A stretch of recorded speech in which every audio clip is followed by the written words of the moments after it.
Summer heat ను cool shades తో beat చేయండి. Mister opticals mister cool offer up to 75% off in summer glasses.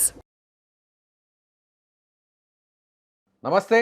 బంగారం కొనాలని ఆశగా ఎదురు చూసేవాళ్ళు, ముఖ్యంగా ధర తగ్గితే కొందామని ఎదురు చూసే వాళ్ళకి ఇది ఒక గుడ్ న్యూస్. ఎందుకంటే ప్రస్తుతం ఇవాళ వచ్చినటువంటి ధరలను ఒకసారి పరిశీలిస్తే బంగారం 10 గ్రాముల ధర దాదాపుగా 4,000 రూపాయల వరకు తగ్గింది. ఇప్పుడు ప్రస్తుతం 10 గ్రాముల 24 క్యారెట్ల ధర దాదాపు 1,52,000 వరకు చేరుకుంది.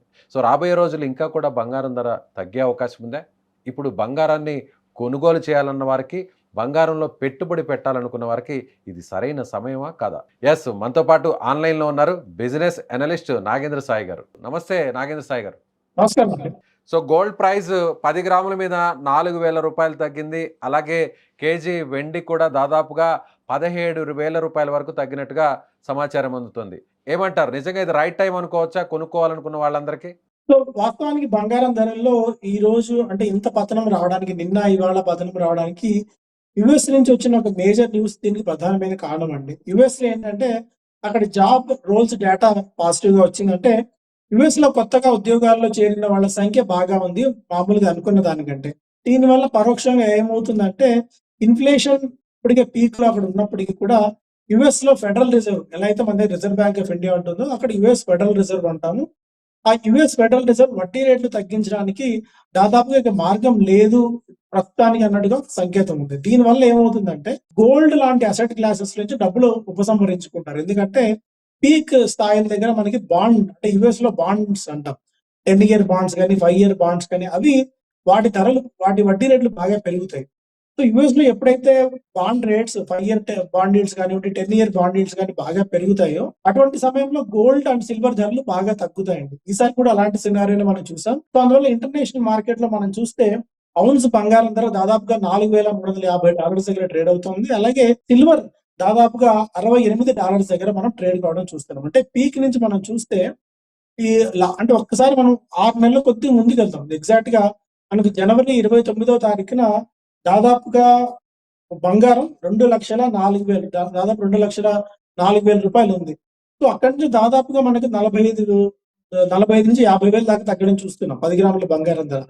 అదే సిల్వర్ విషయానికి వచ్చినట్టయితే కేజీ సిల్వర్ ధర మనకు 29 జనవరి రోజున 4,60,000 రూపాయలు ఉండేది. సో అక్కడి నుంచి కూడా మనం చూస్తే దాదాపు 2,50,000కి దిగి రావడం చూసాం. అంటే అక్కడ కూడా 2,10,000 రూపాయల దాకా తగ్గింది. అంటే పీక్ నుంచి సిల్వర్ ధర దాదాపుగా 40% పైగా తగ్గింది.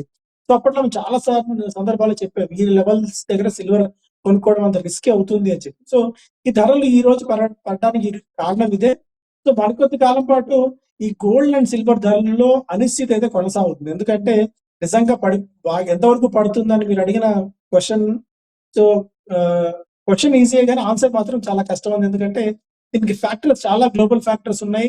ఇమీడియట్ గా ధరలు పడతాయా పెరుగుతాయని చెప్పడానికి చూస్తే బట్ ఓవరాల్ గా అయితే గోల్డ్ అండ్ సిల్వర్ రేట్స్ ఇక్కడ నుంచి కూడా కొద్దిగా తగ్గే అవకాశాలు చాలా పటిష్టంగా ఉన్నాయండి. Right sir. ఇప్పుడు సిల్వర్ కూడా 17,000 రూపాయలు తగ్గింది కాబట్టి సిల్వర్ పరిస్థితి కూడా అలాగే ఉంటుందా? ఎంతవరకు ఇంకా తగ్గుతుందో కూడా తెలియని పరిస్థితి అనుకోవచ్చా?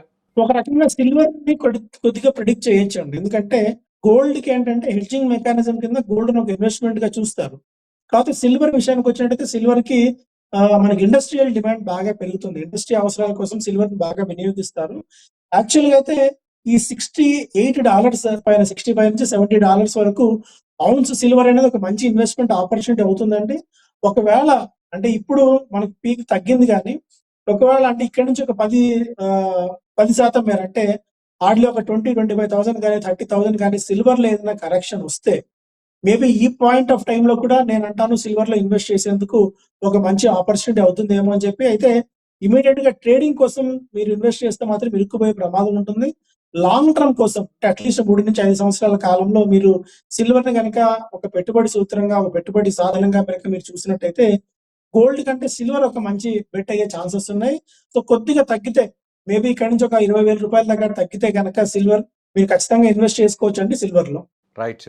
సో రాబోయే రోజుల్లో కూడా ఇంకా తగ్గుతుంది అని ఎదురు చూసే వాళ్ళకి సో కాస్త ఆగడం మంచిదంటారా? లేదంటే ప్రస్తుతం ఉన్నటువంటి ఈ ధరకైనా పర్లేదు కొనుక్కోవచ్చు అని సలహా ఏమన్నా ఇవ్వచ్చు అంటారా? సో ఇక్కడ నుంచి కొద్దిగా గోల్డ్ భారీగా పడుతుందని నేను చెప్పను గానీ, అంటే బాగా పీక్ నుంచి అయితే దాదాపు రూ. 60,000 దాకా కరెక్షన్ అయితే చూసాం మనం. 10 గ్రాముల బంగారం ధర. సో ఇక్కడి నుంచి మాక్సిమం టు మాక్సిమం ఎంతవరకు రావచ్చు అని మనం చూస్తే మేబీ రూ. 1,40,000 దాకా ఆ నుంచి 1,42,000 దాకా వచ్చే ఛాన్సెస్ ఉన్నాయండి 10 గ్రాముల బంగారం ధర. అంటే ఇప్పుడు దాదాపుగా మార్కెట్‌లో 1,53,00,000-1,55,000 దాకా అయితే ఉంది బంగారం ధర. సో ఇక్కడి నుంచి ఒకవేళ తగ్గినా కూడా హార్డ్‌లీ ఒక రూ. 10,000 దాకా తగ్గవచ్చండి. మేబీ అంతకు మించి తగ్గే అవకాశాలు బంగారంలో ఉంటాయనైతే నేను అనుకోవట్లేదు. ఒకవేళ మీరు గోల్డ్‌లో గనుక ఇన్వెస్ట్ చేయాలి అనుకుంటే ఇన్వెస్ట్‌మెంట్ పరంగా ఆలోచించినట్టయితే గోల్డ్‌లో ఇన్వెస్ట్ చేసేందుకు ఇది మంచి రైట్ టైమ్ అవుతుంది. మెల్లిమెల్లిగా మీరొక 100 గ్రాములు కొనుగోలు చేయాలి అంటే మేబీ ఒక 25 గ్రాములు ఈరోజు, మీరు కొద్దిగా తగ్గిన తర్వాత అలా ఇక్కడి నుంచి స్టాగర్డ్ మేనర్‌లో మీరు బంగారంలో కొనుగోళ్లు మొదలుపెడుతూ రావచ్చండి. సో ఇదొక మంచి ఆపర్చునిటీ అయ్యేట్టు కనిపిస్తుంది. గోల్డ్ అండ్ సిల్వర్‌లో ఒక రకంగా గోల్డ్‌తో పోలిస్తే సిల్వర్ ఒక మంచి ఆపర్చునిటీ అవుతుంది. లేదు మాకు గోల్డ్ లోనే ఇన్వెస్ట్ చేయాలి, సిల్వర్ మీద మాకంత ఆసక్తి లేదు అనుకున్నప్పుడు మెల్లిమెల్లిగా గోల్డ్‌లో కూడా మీరు ఇన్వెస్ట్ చేసుకోవడం మొదలు పెట్టుకోవచ్చండి. సో ఎన్ని రోజుల పాటు ఇలా తగ్గిన ధరలు కొనసాగే అవకాశం ఉంది? తర్వాత ఎప్పటి నుంచి, ఎంత కాలం తర్వాత నుంచి ధరలు పెరిగే అవకాశం ఉందండి? వాస్తవానికి బంగారం, వెండి ధరలు ఇంకా భారీగా పతనం అయి ఉండాలండి. కాకపోతే ఏంటంటే మనకు రూపాయి ధర అనూహ్యంగా మనకు రూ. 90, రూ. 96, రూ. 97 దాకా వెళ్ళిపోవడం వల్ల మనకు కంపేర్డ్ టు డాలర్‌లో ఈ ధరలలో మనకు అనిపిస్తున్నాయి. ఒకవేళ నిజంగా గనక మన రూపాయి గనక పతనం అవ్వకుండా ఉంటే మేబీ ఆ రూ. 85 దగ్గర, 87 లెవెల్స్ దగ్గర ఉంటే సిల్వర్ ఈ పాటికే 2,00,000 స్థాయికి వచ్చేసేది. బంగారం కూడా 1,25,000 కంటే ఇంకా దిగువన ఉండేది.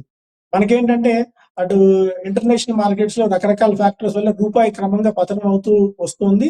సో ఎంతకాలం పాటు ఈ ధరలు తగ్గవచ్చు అంటే ఈ ప్రశ్నకు మనం చెప్పడం సమాధానం కష్టం అవుతుంది. ఎందుకంటే ఈ యూఎస్ అండ్ ఇరాన్ వార్ ఎంతకాలం పాటు కొనసాగుతుందన్నది మనం చెప్పడం కష్టం. వాస్తవానికి ఎప్పుడైతే యూఎస్ అండ్ ఇరాన్ మధ్య వార్ మొదలైందో అప్పటి నుంచి బంగారం ధరలు దాదాపుగా 16% మేర తగ్గాయి. సో మేబీ ఇరు దేశాల మధ్య ఒక సయోధ్య కుదురుతుంది అని అనుకుంటున్నప్పటికీ కూడా అది ఇప్పట్లో అవుతుందని అనుకోవట్లేదు మనం. సో మేబీ మరికొద్ది కాలం పాటు ఈ గోల్డ్ అండ్ సిల్వర్ ధరలు ఇలాగే ఉండే ఛాన్సెస్ అయితే ఉన్నాయి. బట్ ఈ అనిశ్చితి ఎప్పుడైతే ఉంటుందో, అంటే ఇన్ఫ్లేషన్ యూఎస్ లో పెరుగుతోంది, మన దగ్గర కూడా ఇన్ఫ్లేషన్ పెరుగుతోంది. సో ఇలాంటి టైమ్స్ ఏంటంటే ఈ రోజు కాకపోయినా మార్కెట్ ఇలాంటి పరిస్థితుల్లో ఉన్నప్పుడు ప్రపంచ వ్యాప్తంగా ఉన్న ఎకానమీస్ అన్ని కూడా కొద్దిగా నీరసంగా ఉన్నప్పుడు గోల్డ్ అండ్ సిల్వర్ మంచి బెట్స్ అవుతాయి. గోల్డ్ లో ఖచ్చితంగా మీ ఇన్వెస్ట్మెంట్స్ పెట్టుకోండి. మీరు ఒక రూ. 100 ఇన్వెస్ట్ చేస్తూ ఉంటే కనీసం రూ. 10-15 ఆర్ రూ. 20 వరకు కూడా కొద్దిగా రిస్క్ తీసుకొని మీరు గోల్డ్ లో ఇన్వెస్ట్ చేసుకోవచ్చు. అయితే గోల్డ్ ఇన్వెస్ట్మెంట్ అంటే ఫిజికల్ జ్యువెలరీ కాకుండా, గోల్డ్ బిస్కెట్స్ ఆర్ కాయిన్స్ కాకుండా ఈటీఎఫ్స్ రూపంలో, ఎక్స్చేంజ్ ట్రేడెడ్ ఫండ్స్ రూపంలో కనుక మీరు ఇన్వెస్ట్ చేసినట్టయితే అటు గోల్డ్ లో కానీ, సిల్వర్ లో కానీ ఒక మంచి రిటర్న్స్ తీసుకునే అవకాశం ఉంటుంది. కానీ ఫిజికల్ గోల్డ్ కానీ, జ్యువెలరీ కానీ, మీరు కాయిన్స్ కానీ కొనుక్కున్నట్టయితే మీకు అంత ప్రయోజనం ఉండకపోవచ్చు. సో ఇన్వెస్ట్మెంట్ చేయాలనుకున్న వాళ్ళు జ్యువెలరీ జోలికి వెళ్ళకండి. ఈటీఎఫ్స్ రూపంలో మీరు ఇన్వెస్ట్మెంట్ చేసుకుంటే మీకు మంచి లాభాలు వచ్చే అవకాశాలు ఉన్నాయండి.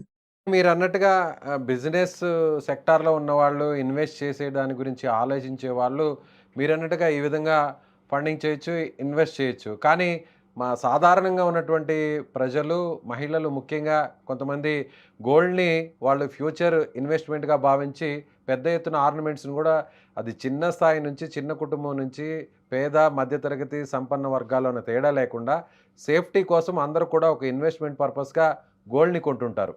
అలాంటి వాళ్ళకి కూడా ఇది కూడా ఒక రైట్ టైమ్ అనుకోవచ్చా కాస్తో కూస్తో? ఖచ్చితంగా అండి. ఎందుకంటే ఇప్పుడు ప్రపంచవ్యాప్తంగా ఏ ఆర్థిక వ్యవస్థ తీసుకున్నా కూడా అంత గొప్పగా ఏం కనిపించట్లేదు. యూఎస్ కూడా అంతంత మాత్రంగా ఉంది. ఎప్పుడైతే ఇరాన్‌తో వార్ మొదలు పెట్టుకున్నారో అప్పటి నుంచి యూఎస్ ఆర్థిక వ్యవస్థ కూడా తీవ్రంగా దెబ్బతినింది. అండ్ అక్కడ ఇన్ఫ్లేషన్ గణనీయంగా పెరిగింది. అటు గల్ఫ్ దేశాల్లో కూడా ఆర్థిక వ్యవస్థ అంత గొప్పగా లేదు. యూరోపియన్ యూనియన్ దేశాల్లో కూడా ఆర్థిక వ్యవస్థ అంత పటిష్టంగా లేదు. కొద్దో గొప్పో మిగిలిన ప్రపంచవ్యాప్తంగా అన్ని దేశాలతో చూస్తే కనీసం 5.5-6% పైగా వృద్ధి రేటు సాధిస్తున్న దేశాల్లో ఇండియా ఒకటే కనిపిస్తుంది. మన తర్వాత చైనా ఉంది. కనీసం 4-4.5% వృద్ధి రేటు సాధిస్తున్న దేశాల జాబితా చూస్తే. సో ఇలాంటి అనిశ్చిత వాతావరణంలో గోల్డ్ ధరలు పీక్ గానే ఉంటాయి. గోల్డ్ ధరలు మరింతగా పెరిగే అవకాశమే ఉంది. సో మీరన్నారు మహిళలు కానీ, చిన్న వాళ్ళు, చిన్న ఇన్వెస్టర్స్ ఎవరైనా ఉన్నప్పుడు గోల్డ్ ఇన్వెస్ట్ చేయాలనుకున్నప్పుడు అసలు మనం ఇన్వెస్ట్‌మెంట్ ఎలా చూస్తున్నామా? లేదంటే మనం పర్సనల్ కన్సంప్షన్‌లా చూస్తున్నామా అన్న పాయింట్ మనం మైండ్‌లో పెట్టుకోవాలండి. ఒకవేళ నేను ఇన్వెస్ట్‌మెంట్‌లా చూస్తున్నాను అంటే మీరు ఎక్స్‌చేంజ్ ట్రేడెడ్ ఫండ్స్‌లో గాని, డిజిటల్ గోల్డ్‌లో గాని మీరు పెట్టాలి. లేదు నాకు ఫిజికల్ అవసరాలు ఉన్నాయి అంటే త్వరలో పెళ్లి ఉంది, ఏదో ఫంక్షన్ ఉంది, అలాంటి ఈవెంట్స్ ఉన్నప్పుడు మీరు ఫిజికల్ గోల్డ్ కొనాలి అనుకున్నప్పుడు దానికి వేరే మెథడాలజీ ఉంటుంది. సో, ఇన్వెస్ట్‌మెంట్ కోసమా? లేకుంటే పర్సనల్ కన్సంప్షన్ కోసమా? అన్న ఒక డిఫరెన్షియేషన్ మనం చేసుకోవాలి. ఒకవేళ ఇన్వెస్ట్‌మెంటే అని అనుకున్నప్పుడు మీరు డిజిటల్ గోల్డ్ గాని, ఎక్స్‌చేంజ్ ట్రేడెడ్ ఫండ్స్‌లో గాని ఇన్వెస్ట్‌మెంట్ మీరు చేసుకున్నప్పుడు మాత్రమే మీకు ప్రయోజనం దొరుకుతుంది. లేదు నాకు పర్సనల్ అవసరాలు ఉన్నాయనుకున్నప్పుడు నేను ఒకేసారి పెద్ద మొత్తంలో ఇన్వెస్ట్ చేయాలన్నప్పుడు కనీసం మీరు గ్రామ్‌లో గాని, గ్రామ్స్‌లో కాయిన్స్ కొనుగోలు చేయండి తప్ప ఒకేసారి మీరు ఎందుకు నేను చెప్తున్నానంటే అండి, మీరు ఏదైనా గోల్డ్ షాప్‌కెళ్లారనుకోండి, ఒక జ్యువెలరీ ఒకటి మీరు తీసుకున్నారు. సో, మీరు దాని మీద ఒక 20-25% దాకా వీఏ అని చార్జ్ చేస్తారు. అంటే వాల్యూ అడిషన్ అంటారు. ఈ వాల్యూ అడిషన్ ఎందుకు? మీకు మేకింగ్ చార్జెస్ అని గాని, తరుగు మజూరీ గాని వీటన్నిటిని కూడా దాని కింద వస్తాయి. ఇలాంటప్పుడు ఏమవుతుందంటే, మీరు రూ. 100 పెట్టుబడి రూ. 100 గోల్డ్ ధర ఉంది. రూ. 25 ఇవన్నీ కూడా ఖర్చయ్యాయి. అంటే రూ. 125 మీరు ఇన్వెస్ట్‌మెంట్ కాస్ట్ మీ దగ్గర ల్యాండింగ్ కాస్ట్ అవుతుంది. ఒకవేళ గోల్డ్ రూ. 125 పైన ఎప్పుడు పెరుగుతుందో అప్పుడు మాత్రమే మీకు ప్రయోజనం ఉంటుంది. మళ్ళీ మీరు ఎప్పుడైనా గోల్డ్ మీరు అమ్మాలని చూసినప్పుడో, లేదంటే దాన్ని కరిగించి వేరే మీరు చేయాలని చూసినప్పుడు మళ్ళీ దానికి తరుగు కానీ, లేకుంటే దానికోసం మళ్ళీ వీఏ కింద డిడక్ట్ చేస్తారు. సో, అందువల్ల ఏంటంటే మీకు రూ. 100 తీసుకున్న గోల్డ్ రూ. 135 పైన వెళ్ళినప్పుడు మాత్రమే మీకు దాని నుంచి అట్‌లీస్ట్ ఎంతో కొంత ప్రయోజనం ఉంటుంది. సో, అందువల్ల గోల్డ్‌ని ఇన్వెస్ట్‌మెంట్‌గా చూస్తున్నామా? లేదంటే మన పర్సనల్ అవసరాల కోసం చూస్తున్నామని ఒక క్లారిటీ మీరు తెచ్చుకున్న తర్వాత మాత్రమే గోల్డ్‌లో మీరు ఇన్వెస్ట్ చేయాలని చెప్తానండి.